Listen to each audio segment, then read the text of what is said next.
My channel. RAM यानी कि random access memory. आजकल स्मार्टफोन में बहुत ज्यादा एक टर्म सुनाई दे रहा है, वो है वर्चुअल रैम। आपको 8 GB के रैम के साथ 3 GB 4 GB extra RAM add कर दिया जाता है वर्चुअल रैम के नाम पे। वो वर्चुअल रैम क्या है, रैम क्या है, आज वीडियो में इसके बारे में बात करेंगे। रैम का मतलब होता है रैंडम एक्सेस मेमोरी। ये एक तरह का मेमोरी है, टेम्परेरीली आपकी चीजों को याद रखता है। सिस्टम में, कंप्यूटर में, लैपटॉप में, मैकबुक में, वहां तो रैम का यूज आपने सुना ही होगा। यहाँ पर स्मार्टफोन में भी रैम का यूज होता है टेम्पररीली मेमोरी की तरह यूज करने के लिए। रैम एक basically high speed storage component है। नॉर्मल की जो आपकी इंटरनल मेमोरी है उससे काफी ज्यादा फास्ट होता है। वो 4 GB 6 GB की जो प्राइस होती है वो 256 GB 128 GB की जो इंटरनल मेमोरी है उससे ज्यादा कॉस्टली होते हैं। eMMC या UFS 3.1 इससे भी ज्यादा फास्टर होते हैं। बहुत तरह का होता है। नॉर्मली स्मार्टफोन के एडवर्टाइजमेंट में आपने सुने होंगे LPDDR रैम होता है, DDR RAM, LPDDR RAM, LPDDR4, अभी तो LPDDR5 भी लॉन्च हो गया है। LPDDR का फुल फॉर्म होता है low power double data rate RAM.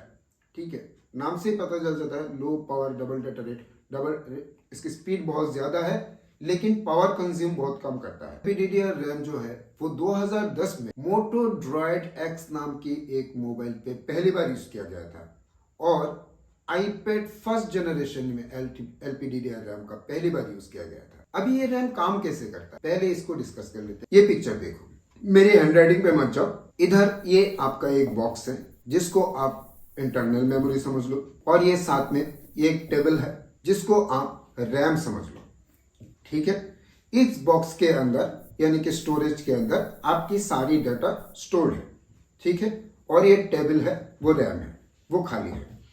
अभी आपको कुछ काम करना है। आप बॉक्स से सोचो, इस बॉक्स में 1 2 3 4 करके 1 2 3 4 करके बहुत सारे सामान रखे हुए हैं। उसमें से आपको जरूरत पड़ा, आपने नंबर 1 सामान उठाया, रख दिया टेबल पे। दूसरा उठाया, रख दिया टेबल पे, वापस नहीं रखे, आपको जरूरत पड़ सकता है। तीसरा उठाया, रख दिया। अभी आपको फिर से एक का जरूरत पड़ा, आप वापस बॉक्स में जाकर ढूंढोगे नहीं, सीधा यहीं से उठाकर काम कर लोगे। इस तरह से करते करते एक टाइम पे देखा जाएगा कि ये टेबल पूरी तरह से भर गया। अब इसमें जगह नहीं है। अब क्या, अचानक आपको जरूरत पड़ा, ये देखो एक एक्स नाम की चीज है जो आपकी बॉक्स में है, उसको लाना है।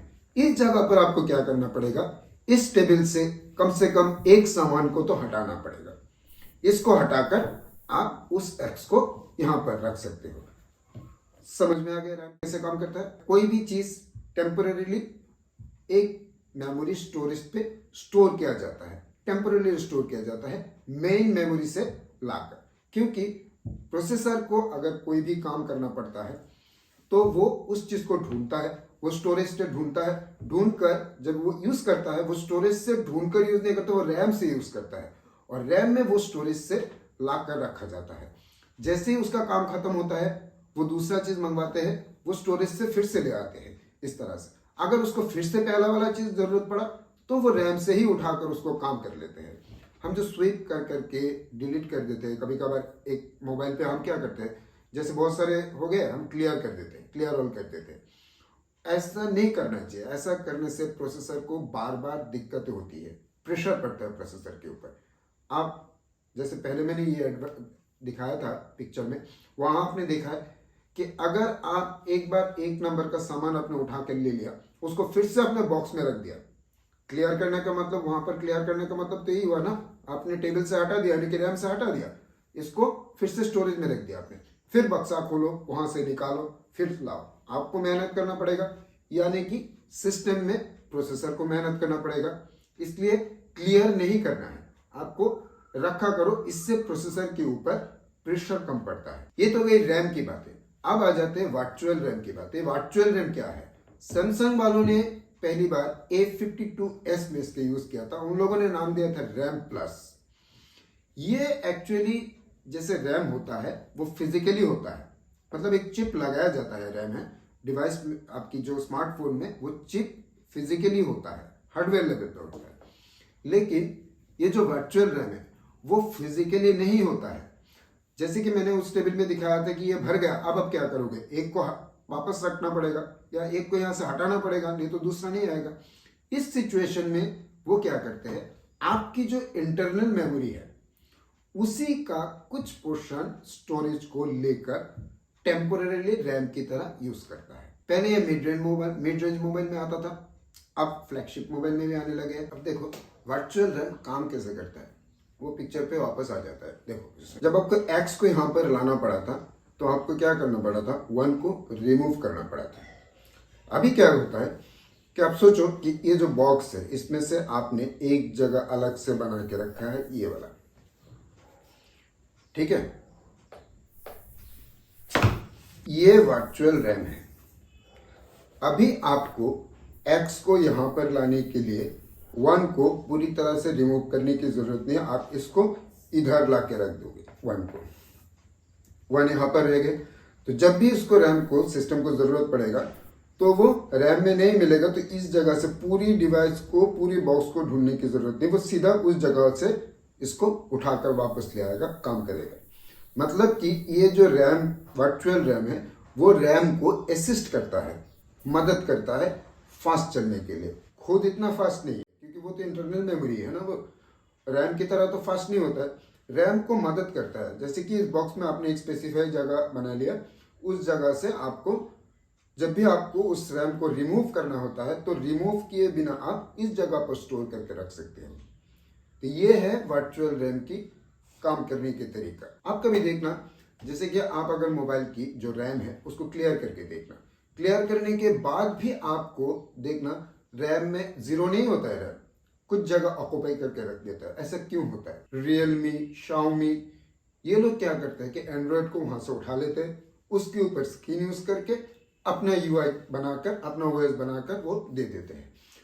तो डिवाइस को चलाने के लिए सबसे पहले जो जरूरी चीज है वो ओएस है। तो ओएस क्या करता है, रैम का कुछ जगह पहले से ही ऑक्यूपाई करके रख देता है। जो एंड्रॉयड है वो उतना बड़ा नहीं है, लेकिन उसके ऊपर स्क्रीन चढ़ाने से वो बढ़ जाता है, साइज में बढ़ जाता है। इसकी वजह से क्या होता है, सोचो कि आपको 8 GB का रैम दे दिया गया है, तो सिस्टम जो है अपनी ओएस के लिए वो पहले से 1.5 GB या 2 GB जगह ऑक्यूपाई करके रख देता है। आपको कितना मिलता है काम करने के लिए? 8 GB है तो 2 GB चला गया, 6 GB आपको काम करने के लिए मिलता है। तो ये थी सारी चीजें, किस तरह से रैम काम करता है और किस तरह से वर्चुअल रैम का काम करता है। वर्चुअल रैम का एक असिस्टेंट की तरह काम करता है, इतना ही बस समझ लो। एक्चुअली ये जो रैम प्लस का जो फीचर है वो कोई नया चीज नहीं है। ये स्मार्टफोन के लिए एक नया मार्केटिंग टर्म जरूर है, लेकिन ये कोई नया चीज नहीं है। ये पहले, बहुत पहले आपकी जो हमारी जो सिस्टम होती है, कंप्यूटर में होती है, लैपटॉप में, मैकबुक में यूज किया जाता था, अभी भी होता है, जो इंटरनल स्टोरेज को टेम्पोरेरीली रैम की तरह यूज किया जाता है। अगर काम का लोड ज्यादा बढ़ जाता है तो ऑटोमेटिकली वो कर लेता है इंटरनल स्टोरेज को। तो ये कंसेप्ट कुछ नया कंसेप्ट नहीं है, बहुत पुराना कंसेप्ट ही है। इसके अलावा भी स्मार्टफोन में भी इसका यूज पहले लोग करते थे, जैसे रूट करते थे, रूट करके कुछ इंटरनल, अगर पहले तो 2 GB 1 GB रैम होता था, तो जिनको ज्यादा गेमिंग करना होता था वो क्या करते थे, सिस्टम को रूट कर लेते थे, मोबाइल को रूट करके वो क्या करते थे, इंटरनल मेमोरी से 2 GB को एज ए रैम यूज करता था। अगर वीडियो अच्छा लगे तो लाइक करना, सब्सक्राइब करना, शेयर करना, और सब्सक्राइब करने के बाद ये जो बेल आइकन है उसको भी दबा देना, ताकि जब भी कोई नया वीडियो अपलोड हो तो आपको नोटिफिकेशन मिल जाए। Thank you for watching the video. नमस्ते।